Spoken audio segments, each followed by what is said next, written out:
Hello and welcome to this Come to Jesus Daily devotional. And this week in our studies in Luke, we're continuing with Luke 12:13-34, where the theme is our relationship to wealth.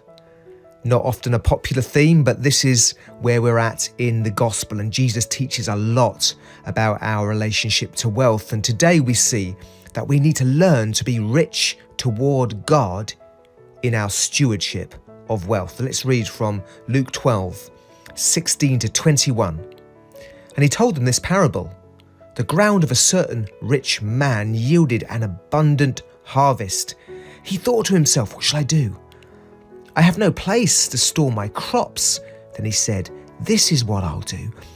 I'll tear down my barns and build bigger ones. Then I'll store my surplus grain.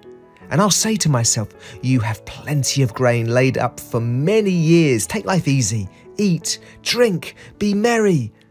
But God said to him, you fool. This very night, your life will be demanded from you. Then who will get what you have prepared for yourself?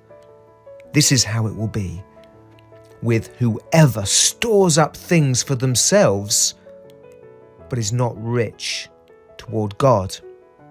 Today's lesson: through generosity we are rich toward God, because serving people is serving God.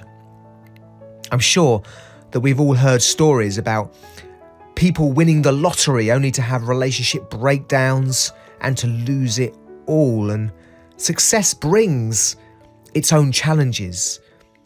Many people like to criticize celebrities, criticize the wealthy, criticize the powerful, whilst never having had their unique challenges. And Mike Tyson, the famous heavyweight champion, once said, whoever thinks a lot of money will make them happy never had a lot of money.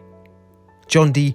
Rockefeller is the richest person who has ever lived, and if Rockefeller were alive today, he'd be worth £275 billion.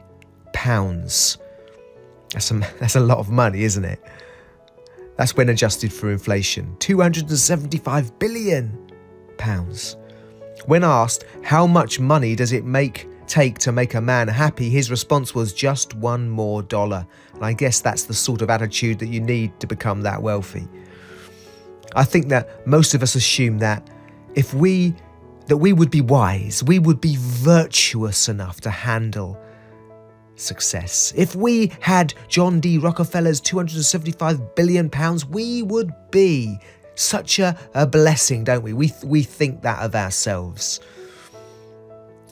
But I've no doubt that the opportunities and temptations that come with this wealth would be very challenging, and most of us would not handle it very well at all. In today's parable of the rich fool, we are told that the ground of a certain man yielded an abundant harvest. The abundance, his success, reveals this man's character. His newfound abundance doesn't lead to an abundance of generosity, but an abundance of selfishness. Because we're all vulnerable to becoming like this man, Jesus, in the words prior to this, as we saw yesterday, says to all of us in Luke 12:15, this man is a cautionary tale for us, and he says, watch out, be on your guard against all kinds of greed. Life does not consist in abundance of possessions. So let's just learn briefly a few lessons that how we can be on our guard against all kinds of greed from this parable. Firstly, learn from this man's lack of prayer. This man doesn't pray. He doesn't give thanks. He doesn't thank God. I wonder if you and I thank God for our food. Thank God for the comforts and the blessings in our lives. But he doesn't pray. In fact, he prays to himself. He thought to himself, what shall I do? He prayed to himself.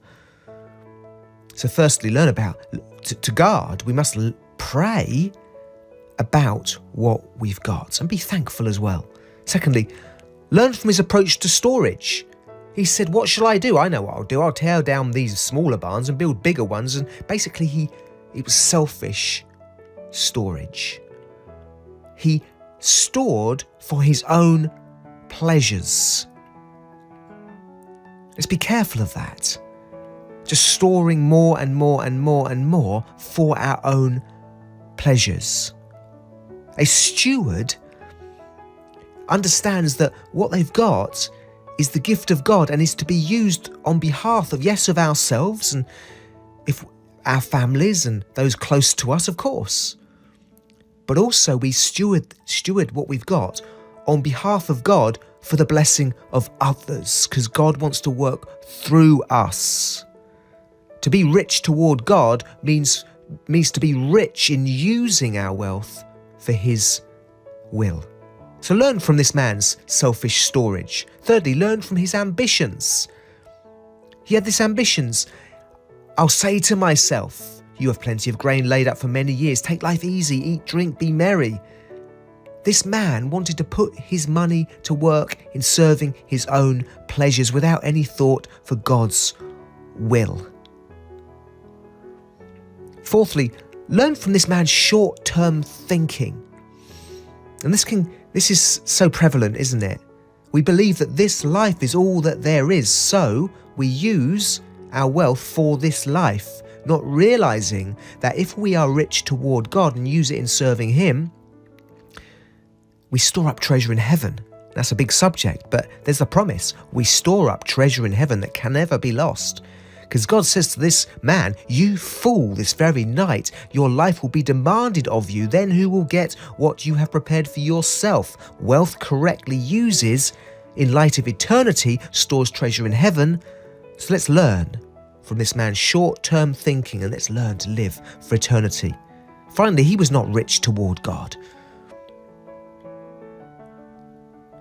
Jesus says this is how it will be for whoever stores up treasure for themselves but is not rich toward God. His lack of prayer, poor storage, poor ambitions, short-term thinking are summarized as being poor toward God. He's not ready and willing to give himself and his resources to serving God. To be rich toward God is to offer what we have in his service. So in response, are we using the opportunities, gifts that we have, like this man, to gain wealth, to serve our own selfish desires? Working hard is a godly attribute. This man must have worked hard. He was successful. Jesus, however, is opposed to wealth creation that is not put under his lordship. The world looks at people and says they are successful. Look at the car they drive. Look at the house they have. Look at the holiday they have. But in God's eyes, are we successful? And that's what matters, isn't it? However, unlike this man, are we prayerful about our income, whether large or small? Are we storing wealth for God's use? Are we using it, yes, for our provision and enjoyment, but also for God's purposes? Are we rich toward God, truly seeking to use our money for his will, which is often about him working through us to be generous to others and in giving to our local churches? Let's remember Jesus' words of challenge, that as we prayerfully seek to serve people with our wealth, we are serving him. He says in Luke 25:40, truly I tell you, whatever you did for one of the least of these brothers and sisters of mine, you did for me. Through generosity, we are rich toward God because serving people is serving God. God bless you.